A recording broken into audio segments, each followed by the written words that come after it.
Proven tips to help your dog face their fear of other dogs.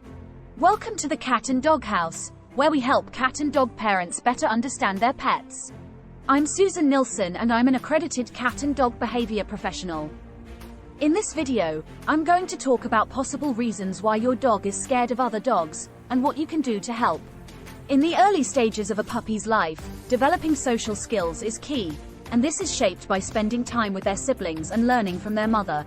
During their early months, puppies learn to understand signals and cues from other dogs, which teaches them how to play, respect boundaries, and communicate effectively. A puppy that is well socialized with other dogs during the first few months of life is likely to be less fearful around other dogs when they grow up. On the other hand, a lack of socialization, or bad socialization, can cause a dog to become uncertain, and even frightened of other dogs. I've lived with my fair share of fearful rescue dogs that freak out at the mere sight of another dog in the distance, so I know what it's like. If a puppy doesn't have good early experiences with other dogs, it can translate into an adult dog that is not equipped to handle social encounters with other dogs. Between 3 to 14 weeks is what's known as the sensitive period and is the best time to foster positive interactions with other dogs, starting with their littermates until they can safely go out into the big wide world. But there is more to socialization than simply crossing off items on a checklist. The key to good socialization is that all those early experiences need to be positive. If the puppy is scared of a barky dog behind a fence, or gets bullied by another dog during a play session, it defeats the purpose. Just like humans, dogs can develop a fear of something because of a traumatic event or a one-off bad experience. For instance, if your dog was attacked by another dog during a walk or at the park, that scary experience could stick with her and potentially become a long-term fear of all dogs. Or possibly all dogs of a certain size, color or breed, depending on the dog responsible. To help your dog build her confidence and see other dogs in a more positive light, positive reinforcement is your most powerful tool. This means rewarding your dog. It can be treats, praise, affection, or even a toy or fun game. Anything she values highly, every time she stays calm when she sees another dog. By offering a positive consequence immediately after your dog does something you like, you're reinforcing a connection in her mind.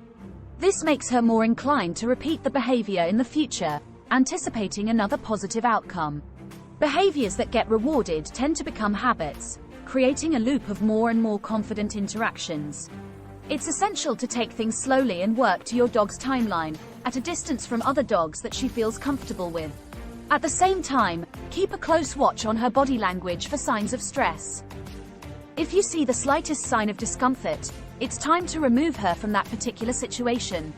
To learn more about how to read your dog's body language, make sure you download my free Dog Body Language Made Easy cheat sheet, link below.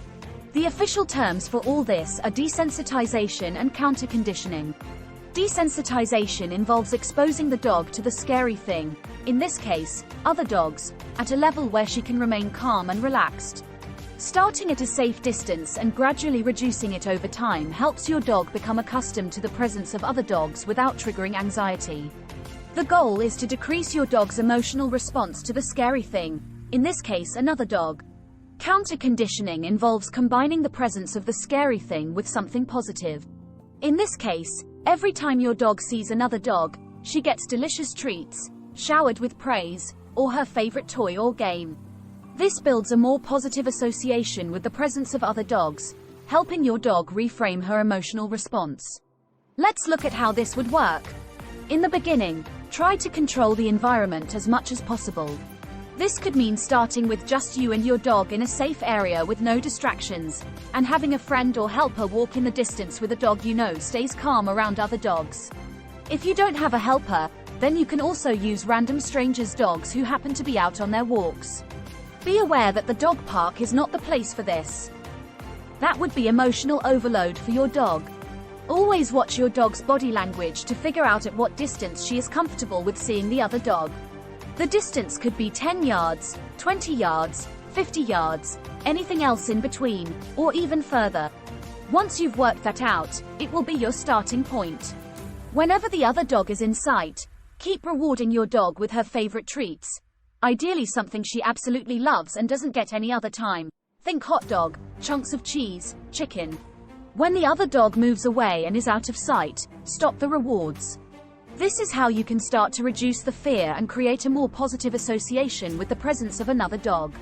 Take it slow and gradually decrease the distance between your dog and the other dog. Not on the same day though. This will take place over a period of days, weeks, or even months. Remember, your dog is the one setting the timeline. It's crucial that your dog stays under threshold emotionally, so keep interactions brief and always take a step back whenever needed. Consistently practice these steps, showering your dog with treats for staying calm.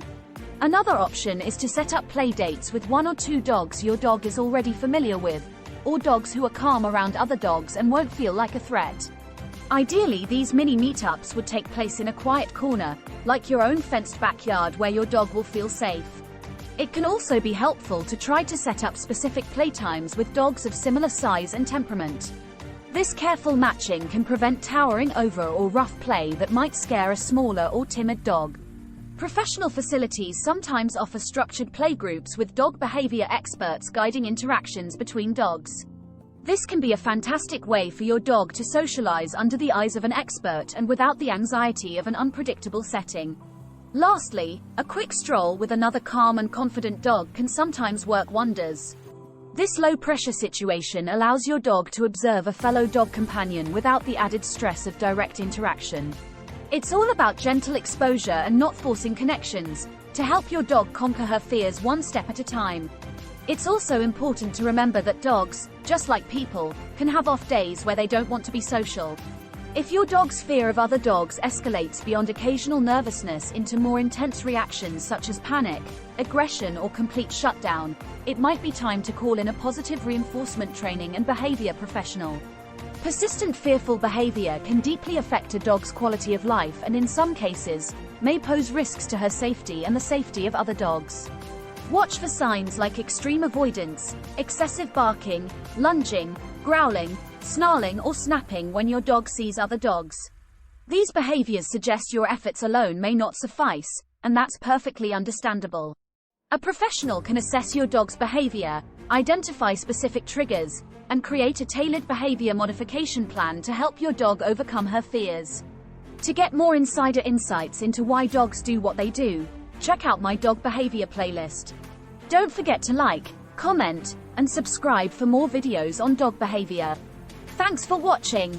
Come see us at catanddoghouse.com/dogs.